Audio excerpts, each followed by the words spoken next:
Это уже не первое собрание родителей и преподавателей школы-лицея номер 9. Вот уже несколько дней они пытаются отстоять право учиться в своей школе в дальнейшем. Все дело в том, что ответственными лицами принято решение, что со следующего учебного года школа-лицея номер 9 будет вести обучение на государственном языке. На 3-м и 3 микрорайоне проживает огромное количество детей, нуждающихся в такой школе. А по нашим сведениям, их всего 39 человек. Закрадывается вопрос, где они возьмут остальных детей, которые будут учиться в этой школе с казахским языком обучения.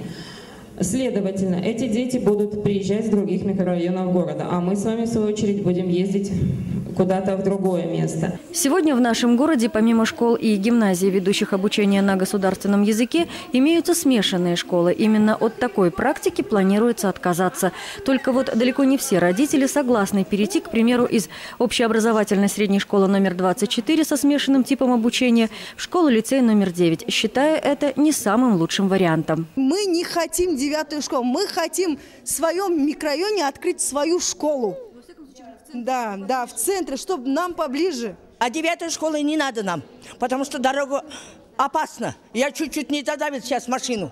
Я старуха, а дети как придет? Пожалуйста, Ахмета, пожалуйста, Облано, Горано, пусть помогите. 24-й школы никуда не пойдем, все. 24-й школа пусть нам дадут.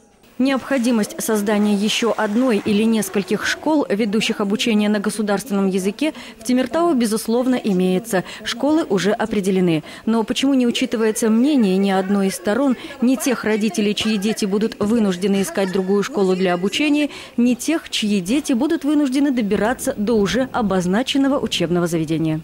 Это наша школа. Здесь проучились наши дети, учатся наши внуки.